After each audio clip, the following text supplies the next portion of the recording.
Okey, bismillahirrahmanirrahim. Assalamualaikum warahmatullahi wabarakatuh dan salam sejahtera guys. Zaz. Okey. Kali ni aku nak buat satu video berbentuk tips. Tips ni benda yang simple-simple, benda yang mudah-mudah. Mungkin ramai dah tahu juga sikit-sikit. So hari ni memandangkan aku punya channel YouTube ni, aku tengok aku punya analisis dari segi peringkat umur. Kebanyakan umur daripada umur 20 hingga ke 40 ke 45. Jadi aku rasa umur-umur yang sebegitu adalah antara orang yang ramai juga memiliki motosikal ataupun bawa motosikal.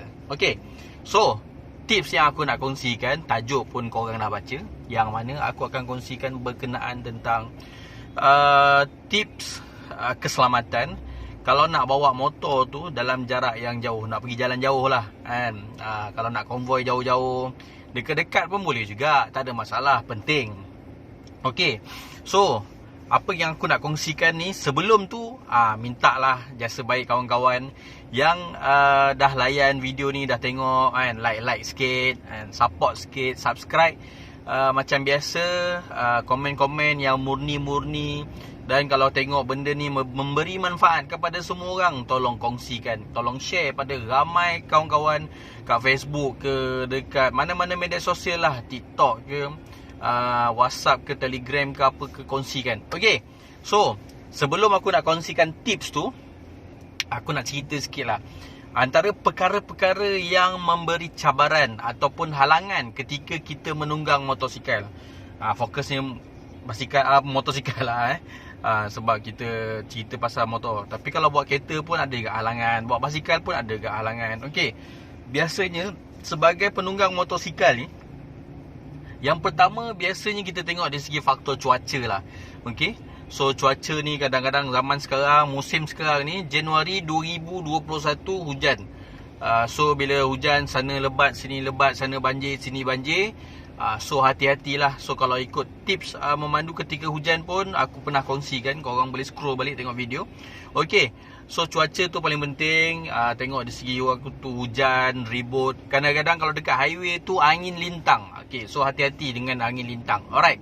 So selain daripada tu, berkenaan tentang ada objek-objek di jalan raya. Kadang-kadang kita tengok ada kayu, ada batu, ada sampah, ada kayu bluti yang daripada trailer-trailer tu terjatuh apa semua. Kadang-kadang bukan kita nak salahkan trailer tu pun, mungkin kadang-kadang dia tergentak jatuh kan. Jadi kalau boleh kita minta jugalah kepada abang-abang pemandu lori ni, kena kalau ada kayu-kayu bluti tu, ikatlah betul-betul, bagi jangan jatuh lah. Kesian budak-budak motor, banyak yang dah teraksiden, terkemalangan, langgar-langgar macam tu. Okey, selain daripada tu, berkenaan selain daripada objek-objek yang ada di jalan raya, kenderaan-kenderaan yang besar ni pun so pun menjadi sebagai satu halangan juga. Sebab dia orang kadang-kadang memandu laju. Trailer-trailer yang kosong-kosong tu, hanyut, minta maaf cakap lah, aku tak nak lah sebut nombor plate sebab aku tak perasan. Tapi dia punya memandu dalam highway tu bukannya 80-90, dia bawa 120, 130, laju babe. So hati-hati. Jadi kadang-kadang blind spot. Blind spot ni maksudnya kawasan-kawasan yang tak boleh dinampak dengan mata kasar, dekat side mirror kiri kanan yang kita ada tu, kadang tak perasan. Kenderaan besar ni tak perasan yang kita yang kecil ni, yang bawa motor ni. So itu hati-hati. Selain daripada tu, kadang-kadang minyak motor lah. So bila kita long distance, kita dah kena tahu dah kena buat perancangan, kita dah check minyak motor apa semua. So kalau rasanya distance tu jauh, petrol pump tak ada, kena bawa 1 botol 2 botol, simpan dalam bakul lah. Okey, so selain daripada tu faktor-faktor yang menghalang juga ialah mengantuk dan kadang-kadang bosan. Okey, tu benda yang halangan. Okey, tips yang aku nak kongsi dengan korang, semoga memberi manfaat. Okey, tengok video ni sampai habis. Okey, so apa yang aku nak kongsikan kepada korang, tips yang pertama, mesti rancang perjalanan. Kalau kau tak rancang, main buat, main gerdah je. Ada je orang kata, ya aku malas nak rancang-rancang, terus je. Ikut masing-masing lah. Bila kita buat rancangan, kita boleh tengok kaji cuaca, masa, plan, bila nak balik, bila nak pergi, apa semua. Senang waktu dia. Kalau kita nak gerak tengah malam, petang-petang, siang tu dah tidur dulu. Tu pertama. Yang kedua, kena servis motor lah. Okay, servis motor, yalah, minyak hitam, plug, semua kena pastikan dalam keadaan yang baik lah. Brake pad ke brake disc, semua tu lining brake. So kena pastikan dalam keadaan yang baik. Okey, selain daripada tu, kena check jugalah lampu. Semua lampu signal, lampu depan, lampu brake belakang. Lepas tu brake pun kena check juga, horn pun kena check. Supaya kadang-kadang orang kata, lah horn tak ada horn ni macam tak chill lah bro. Alamak, naik motor kita berada-berada ni, motor ada bunyi horn tak best lah. Tak boleh bro, kadang-kadang penting. Okey, ingat tu. So selain daripada kita buat semakan, kita juga perlukan pakaian yang cerah. Okey. So kalau kita tengok, kalau baju hujan pun, walaupun baju hujan tu gelap-gelap, dia ada pantulan cahaya. So kalau baju kita pun, kalau boleh kita nak baju yang cerah, supaya kalau kita bergerak malam, orang boleh nampak. Senang. Bukanlah kita minta benda yang buruk. Kalau tiba-tiba kita terbabas ke apa semua ke, orang nampak kita ada. Ataupun kadang-kadang kita berhenti tepi jalan. Kadang-kadang motor dah gelap, kau berhenti tepi highway gelap, itu yang kadang-kadang kena sapu tu. Hati-hati. Kadang-kadang kita rasa macam tak apa tu yang bahaya. Okey. So selain daripada pakaian yang cerah, korang mestilah kena ada glove. So kadang-kadang sejuk malam, kadang long distance jauh sambil hujan tu, atas highway kadang-kadang tak ada bumbung apa semua, kena redah juga. Glove membantulah untuk mengelakkan sejuk. Okey. Selain daripada tu, kena macam aku bagi tahu tadi, peka tentang blind spot. Okey, ingat kenderaan-kenderaan yang besar, dia jarang nampak, susah nak nampak kita yang kecil ni. Jadi bila kita, kalau boleh, kita kena pastikan jangan duduk di blind spot. So korang kena Google search, kena Google sikit lah dekat mana tempat-tempat kedudukan blind spot tu. Bila kenderaan yang besar, kau duduk di belakang tu, belakang sini, ataupun kau duduk di depan sikit dekat kepala dia, memang dia orang takkan nampak. Tahu-tahu kau kena sapu duduk bawah trailer je. Itu yang bahaya. Okey. So untuk mengelakkan daripada blind spot ni juga, korang juga perlu, bila helmet tu, visor tu jangan terlalu gelap. Kalau visor terlalu gelap kan, siang tu mungkin okey lagi, tapi kalau malam, kadang-kadang ada orang yang malam-malam, macam termasuk aku sendiri, bukan kata mata kita okey, tapi dah terlalu gelap kan. Jadi kau tak apa-apa nampak lubang-lubang ke, ataupun ada kayu, ranting apa semua. Kalau benda yang kita boleh elak tapi tak boleh nak elak. Sebab apa? Visor gelap sangat. So pastikan jangan terlalu gelap lah. Ataupun kalau ada yang helmet yang sekarang ni ada visor dia ada dua tu, lain lah kan. Ada dua visor, satu dalam tu dia gelap sikit, yang luar tu tak apa nak gelap. Okey lah kan. Kalau gelap ni untuk siang-siang, kadang cahaya tu banyak sangat matahari kan.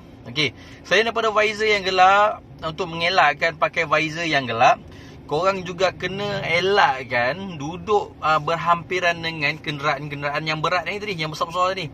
Sebab blind spot kan. Jadi kalau kenderaan yang besar, cadangan aku kalau boleh potong-potong je.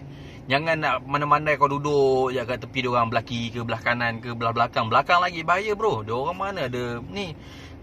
Tak semua kenderaan yang besar-besar ni ada kamera kat belakang. Bas tu kadang-kadang ada lah. Kalau lori-lori tu tak ada kot. So hati-hati. Banyak kali motor langgar belakang lori, belakang trailer. Meninggal ada, yang hidup ada, yang parah ada. So hati-hati. Kalau boleh potong-potong je. Okey, jangan kau nak duduk-duduk dekat kenderaan-kenderaan berat tu. So selain daripada tu, tumpuan yang paling penting lah, fokus tu paling maksimum. So bila bawa motor, terutamanya dalam keadaan yang laju lah. So pengalaman aku pernah juga bawa superbike. So bila kita buat keadaan kenderaan yang laju ni, kau betul-betul kau punya fokus tu, kalau kata fokus 100%, kau kena double up 200 ataupun 300% fokusnya. Sebab silap je sikit, kau akan out ni. Dia boleh, orang kata apa, macam-macam lah, boleh berlaku. Okey, dan yang terakhir, apa yang aku nak kongsi dengan korang selain daripada fokus tumpuan yang maksimum, iaitu ialah bila kita nak ride, kita perlu ride ke, kita sama ada dalam konvoi yang ramai, seorang-seorang, 2-3 orang, yang penting agak jalan jauh. Yang terakhir, apa yang aku nak kena bagi tahu ialah korang kena rehat yang cukup lah. Okey. So bila dah hilang fokus, kadang-kadang tu rehat tu kan. Tadi rehat yang cukup tu ada yang mula kita bagi tahu untuk sebelum ride. Perlu rehat juga. Ini masa ride. Masa ride kadang-kadang kita dah ride dalam 2 jam. Aku rasa 2 jam cantik lah. Dalam 2 jam atas motor berhenti, nak kena isi minyak, pergi minum dulu, buat regangan sikit kan. So ni biasa ni bila dah rasa letih, dah rasa penat, apa lagi, dah rasa hilang fokus, dia tak boleh nak rasa dah tak boleh nak fokus lah. So better rehat lah. Berhenti, rehat.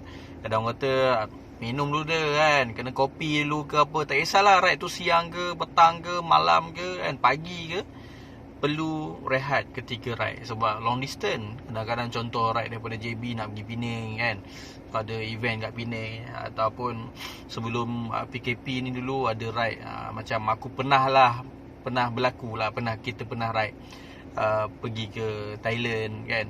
So kita akan berhenti beberapa pit stop untuk berhenti minum, buat regangan sikit, nak relax. Okay, so aku rasa beberapa tips yang aku kongsikan tadi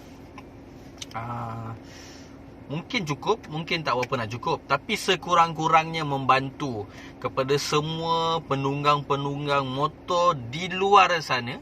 Tak kisahlah di Malaysia ke kan, di Indonesia ke, di Brunei ke kan, ataupun selain daripada tu di luar yang mungkin boleh faham bahasa Melayu. Okay, so boleh gunakan tips ni, kongsikan pada kawan-kawan, kongsikan kepada kenalan, grup-grup motor, ataupun untuk diri sendiri yang mungkin yang single rider kan, pergi Lone Ranger punya ride kan. Okay, so aku rasa itu saja, cukup untuk kali ni aku punya perkongsian. Semoga manfaat pada semua orang. Macam biasa bro, pada bukan bro-bro sajalah kan, Kak Long kan, adik-adik yang dah menonton video ni, support sikit kan, like, komen, share. Tapi yang paling penting subscribe, jangan tak subscribe. Okay, bukan kena bayar pun, betul tak? Alright, so itu saja. Terima kasih. Assalamualaikum warahmatullahi wabarakatuh dan jumpa lagi. Zah.